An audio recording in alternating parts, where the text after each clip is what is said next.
the gospel the same way that you and I have heard of the gospel. Right? The way that we hear the gospel is via the written New Testament. They didn't have the written New Testament back then. By the time Colossians is written, only a handful of books were for sure already written. Galatians would have been written. Both of the Corinthians would have been written. James would have been written. I think those are the only... Romans would have been written. I think those are the only 5 for sure that were written. Romans, Galatians, James, and both the Corinthians. Maybe both the Thessalonians as well. Anyway, so the bulk of the New Testament was not necessarily written by the time that Colossians came around, so they had to hear of the gospel from a different source. That different source was via inspired men. Okay. One inspired man, whom we'll see in a bit, was Epaphras. The Colossians would have heard of the truth of the gospel from this inspired source, Epaphras, who probably was taught by Paul. So, go ahead. So, when, I can't remember where it's at, Paul is telling, I think, Timothy, to him to bring his coat and bring the parchments? Yes, the parchments and the, so this is 2 Corinthians 4. Let's go look at that real quick. 2 Corinthians 4, towards the end of the chapter. I said Corinthians. 2 Timothy. 2 Timothy 4. Did I say Corinthians? Yeah. Well, I'm a false prophet, so. 2 Timothy 4. Let's see. Towards the end of the chapter. Verse 13, bring the cloak that I have left in Carpus at Troas when you come, and the books, especially the parchments. Sometimes commentators will assume that the books is in reference to the Old Testament books, and the parchments is in reference to the New Testament books, those that had already been written by then. 2 Timothy is later on in the timeline. 2 Timothy is in about 66 AD. And so you would have had a big chunk of the New Testament written by then. Most of the New Testament is going to be written before AD 70. So you're going to have a few stragglers that come in after AD 70. 1 John probably for sure came in after AD 70. All the others are kind of hard to place. So, yep. When you're dating New Testament books, there are a couple milestones that you place them in, right? The first milestone is AD 50, which is when the Jerusalem Council occurred. That's when they said Gentiles don't have to be circumcised in order to be Christian, right? And so whenever a book does not bring up circumcision, you can place it before. James is the only one that doesn't bring up circumcision. So James is probably the first New Testament book written, right? Then when they start bringing up circumcision a lot, like Galatians, then you can assume that it's written right after AD 50. Okay, then, the second milestone is Paul's imprisonment, right? If Paul references the fact that he's in prison, that's going to be about AD 60, 10 years later, right? And then the next milestone is AD 70. If they reference the destruction of Jerusalem or Gnosticism, which is what happens in 1 John, then it's probably post AD 70. So those are your, and they're evenly spaced too, AD 50, AD 60, AD 70. So most of your books are going to fit in right in there. So, yeah. But when Colossians is written, only a handful of books have been written at this point. So they would have been hearing this through inspired people. One more note on this before we finish up Colossians 1 and verse 5. Miracles and the ability to miraculously know the Lord's will for the New Testament, that would have ceased when Revelation was finished, right? So in 1 Corinthians 13, a lot of times we assume that 1 Corinthians 13 is all about love, or if you've got the King James Version, charity, right? Love never fails. Love, endures all things, believes all things, hopes all things. love is a big focus in 1 Corinthians 13, but the reason he's talking about love is because he's trying to show that love is more important than miracles. You see, 1 Corinthians 13 is sandwiched in between 1 Corinthians 12 and 1 Corinthians 14. 1 Corinthians 12, he says, here are the various miracles that you all have. 1 Corinthians 14, here's how you're abusing these miracles. And so right there as a sandwich between miracles and miracles, he talks about love. To say, love is better than miracles. And then at the tail end of 1 Corinthians 13, he says, prophecies will cease, tongues will vanish away, when that which is perfect is come. Okay, so miracles are going to end when that which is perfect is come. That which is complete. Teleos is the Greek word there. Right, that which is full. Okay, well, what's that which is full? Well, it's the New Testament. The New Testament was completed. It's the completed New Testament. It's the completed written will of God for the Christian dispensation. Whenever that was finished, whenever it was completed, then miracles faded away. So that's why we don't have miracles today. So that's a lot of stuff, isn't it? Let's open it up to comments, questions, thoughts. Colossians 1, verse 5. Okay, Colossians 1 and verse 6, now that that's been digested, right? Colossians 1, verse 6. The gospel, the word of the truth of the gospel, which has come to you, Colossians 1, 6, as it has also in all the world, and is bringing forth fruit, as it also among you since the day you heard and knew the grace of God in truth. Again, Paul is going to be hinting at some things that he'll emphasize later on in the book. He does that very frequently whenever he's starting a letter off. He sprinkles in ideas that he'll come back to later on in his books. Here in this verse, when he describes the gospel which has come to you, he is hinting at the fact that they can know that they have the truth and they have the unadulterated gospel. There are some heretics there in Colossae whenever he's writing this book. That's why the book of Colossians, especially in the back half of chapter 2, is going to deal with the Colossian heresy. So he's dealing with heretics. He's trying to prevent heresy entering into the church. And so these Colossians probably had the question in their mind, Paul, how can we know what is truth and how can we know what is heresy? And so here in Colossians 1 and verse 6, he says, here's how you can know what is truth. This truth has come to you as it has also come to the whole world. You see, in this particular instance, their false doctrine was very localized, right? So commentators today call it the Colossian heresy, right? The Colossian heresy is the idea of Christianity by itself is not sufficient. You need a little bit of mysticism and a little bit of Judaism sprinkled in, and a little bit of these other religions sprinkled in, right? That's a very local false doctrine. Okay, so how can you know what is true doctrine? What is sound doctrine? Well, sound doctrine has spread out to the whole world. It's not localized, right? So he's gonna touch on this a little bit more in chapter 2. He's going to say this local false doctrine is false, and you can tell that it's false because the whole world has has a totally different message.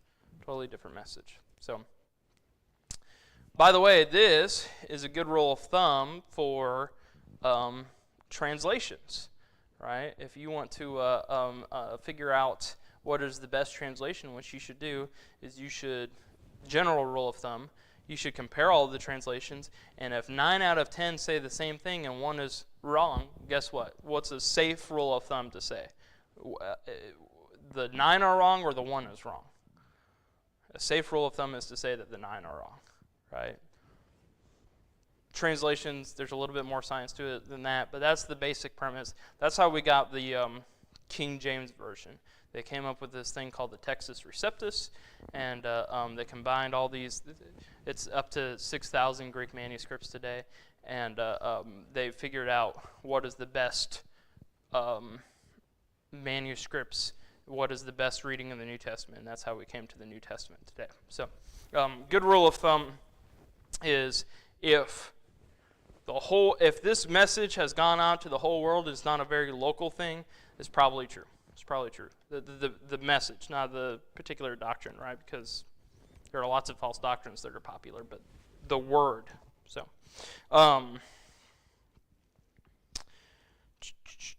any thoughts or questions or comments on that? Okay, not only was this pure gospel delivered to all the world, but it also brings forth fruit. That's an important identifier of truth, is that it brings forth fruit. Jesus is going to say in Matthew 7, beginning in verse 15, as he's preaching from the mountain, he says, "Beware of false prophets who come to you in sheep's clothing, but inwardly are ravenous wolves.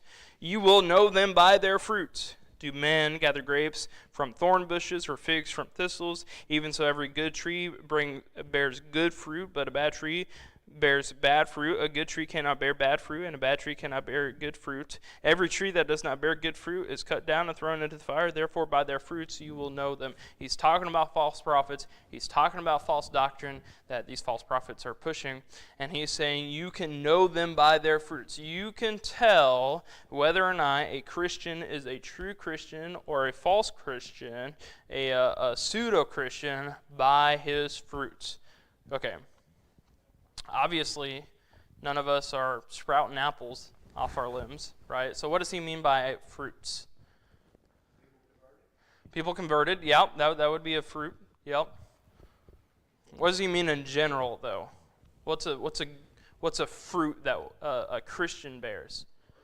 Works, yeah. Good things, right? Evidence, yeah. You can look at a Christian and you can say, he does this, he does this, he does this, he does this. That's a Christian, right? Galatians 5, beginning in verse 22, is going to list out the fruit of the Spirit, one fruit, right? Love, joy, peace, long-suffering, gentleness, goodness, kindness, meekness, self-control, right? That's a good fruit, right? Okay, so if a Christian, or if a person says that he's a Christian and he does not have love, is he a real Christian? What about if he's, upset all the time and just hates the world? Does he have joy? Is he a real Christian? What if he has no self-control? He loses his temper real easily, right? What if he is constantly on edge? What if he's worrisome all the time and doesn't have any peace within himself? Or what if he's very inflammatory in conversation and he's constantly causing a ruckus? What if he's mean, right? Okay, these are things that you can point to and say, okay, this is what makes a Christian, and this is what makes a non-Christian a non-Christian. You will know them by their fruits, is what Jesus says. You can tell a true Christian from his fruits, and you can tell a false Christian from his works, and similarly you can tell true doctrine from its fruits, and you can tell false doctrine from its fruits.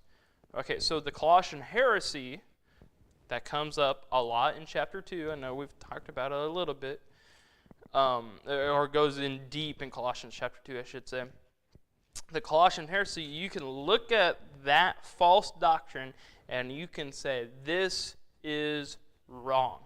Okay, so let me tell you a little bit about the Colossian heresy, just so you can picture in your mind what these Colossians would have been looking at. The Colossian heresy would have required circumcision still.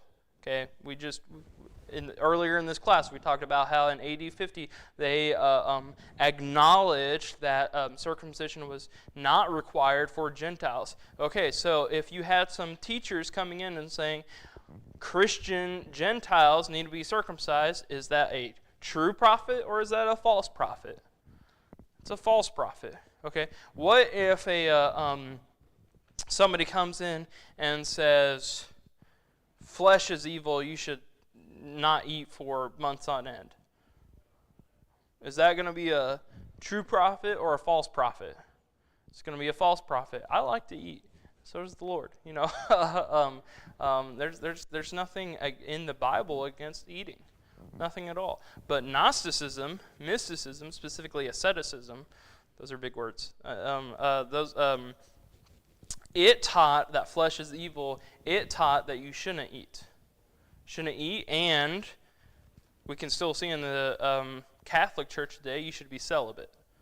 Because flesh is evil. You should never indulge the flesh. Right? So, anyway, you could, as a Colossian Christian, you could look at these elements, Judaism, mysticism, and you could determine reasonably this is false doctrine. You will know them by their fruits. You will know them by what they're teaching. And, Colossians 1 verse 6, you can know that it's false because it's very local. It's not universal. This is not what's gone out into all the world. Okay, so any thoughts, questions, or comments? You got a reference there. Mm-hmm. Jesus in Matthew 24 is quoted, and this gospel of the kingdom shall be preached in all the world for a witness unto all nations. Yeah, Matthew 24, is that it? Matthew 24:14. This is very interesting. Yeah. The gospel is universal. Right now, it's been by many churches. It's been polluted, right? But the gospel itself, the message itself, is unpolluted, right? The way that they apply it is maybe how I'll think about the Catholic Church, right? In the medieval ages, in their services, did they preach from the Bible in the known language? So for us English speakers, did they preach it in English? No. What language did they preach it in? Latin, which is really what? So they wouldn't understand it, right? So the Catholic Church, the message was correct, right? As in, like the written word, it was correct, but they skewed it so that the common man would not understand it, right? The Bible is unpolluted. I wrote a 20-page paper whenever I was in preaching school, and I did not like it. I did not enjoy it because it was very tedious. But I wrote a 20-page paper when I was in preaching school on the preservation of the Scriptures. It's the idea that the Scriptures have been preserved from generation to generation to generation. Right? We can be confident. If you want that 20-page paper, I'll send it to you, and it's not fun to read. But we can be confident and know that the Bible has been preserved throughout the generations. We don't have to guess that. We don't have to guess as to whether or not it's been polluted. The Bible itself has been preserved. Now, teachers pollute it constantly. They did that even before the Bible was finished being written. Peter, at the end of 2 Peter chapter 3, Peter writing about Paul's writings, he said that some people twist the Scriptures even to their own destruction. Talking about Paul's writings in particular about Judgment Day and the end of the world, they twist the Scriptures to their own destruction. People were twisting Scriptures. People were taking things out of context even back then in the first century. Right, so it shouldn't be a surprise that false doctrine is all around you, but the message itself, the Bible itself, is still pure. It's been pure, right? They have not gotten to change the Bible on a wide scale. There have been efforts, but on a wide scale it has not been changed, right? So probably the most modern example. Have you all heard of the Jehovah's Witness Bible? I don't know. They have a special name for it, but the church of the Jehovah's Witnesses, they took the Bible, they rewrote it entirely so that it would say what they wanted it to say.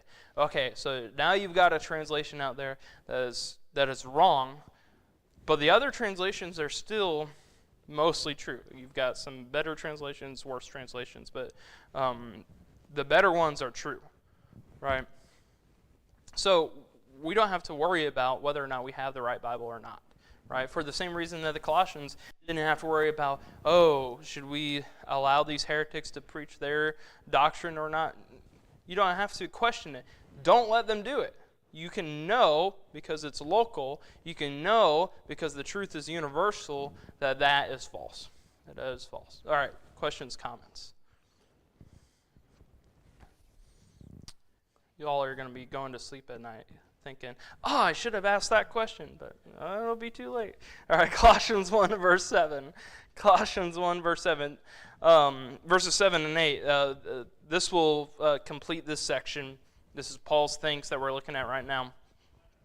Paul writes, Colossians 1, verse 7, as you also learned from Epaphras, our dear fellow servant, who is a faithful minister of Christ on your behalf, who also declared to us your love in the Spirit. So Epaphras, we learned from Philemon that Epaphras is Paul's fellow prisoner, suggesting that Epaphras is there in prison with Paul.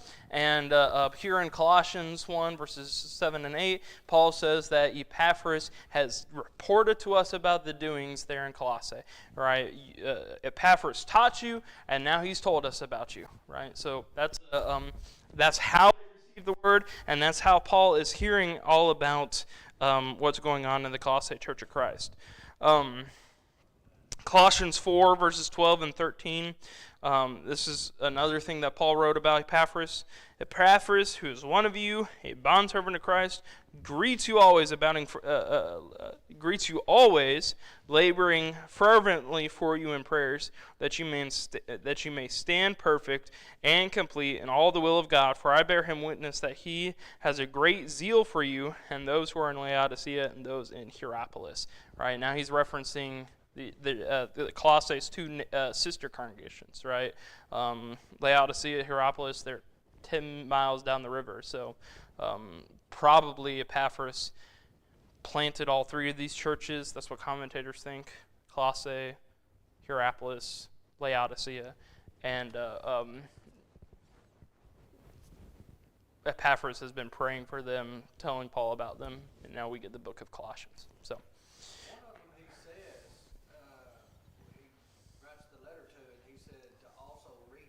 Yes, that verse is going to appear here in Colossians at the end of the book of Colossians. He says to the Colossians, he says, make sure this book is shared with the Laodiceans, and then he says, and make sure that the letter from the Laodiceans is shared with the Colossians, right? So he wanted this like network thing going on. Again, they're 10 miles apart, so Colossians, the book, needs to go to Laodicea, and Laodicea, the book, needs to go to Colossae, right? You'll sometimes hear that Ephesians is the book of Colossians, or is the book of Laodicea. I don't think that's the case. We'll talk about it a little bit more when we get to it, but just to satisfy curiosity, there was this fella in about 150 AD, who I'm blanking on his name right now, who he suggested that Ephesians was actually the book to the Laodiceans, and they marked him as a heretic, and nobody believed him up until the 1800s, in which they said, actually, maybe he was right. So for almost 2,000 years, everyone knew that he was wrong. And then in the 1800s, everyone started trying to discover new things, and so there was a lot of false doctrines that crept up in the 1800s. Anyway, and that's one of them that's made a resurgence. So one guy versus hundreds versus 1,800 years, probably not trustworthy. So, yeah. But that also does show you, again, we'll talk about it a little bit more, is how these letters and these testaments or these books were shared throughout the early brotherhood, right? You didn't have the internet, so you couldn't have just emailed them a copy of the book of Colossians. All right, so what they would do is they would hand copy them, and then they would, and those copies didn't last very long, especially there in the first century. They would only last for a couple of years, and so they were constantly hand copying them so that the churches could circulate them. So. Okay, we got 3 minutes left, so I'm not going to start the next section. Any other thoughts or comments or questions? No thought. I'm telling you, you're going to be laying in bed at night, and you're going to think, boy, I should have asked this question.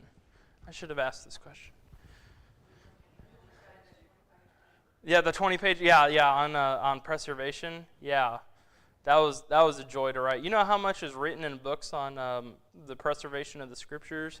Nada. You know how I know that there's hardly anything? Because I couldn't find it. And then the teacher that I had to turn it into, he said, "Oh, this is good. I'm going to keep this." so that he would actually have something on it. So, yeah. So, okay, we'll be dismissed.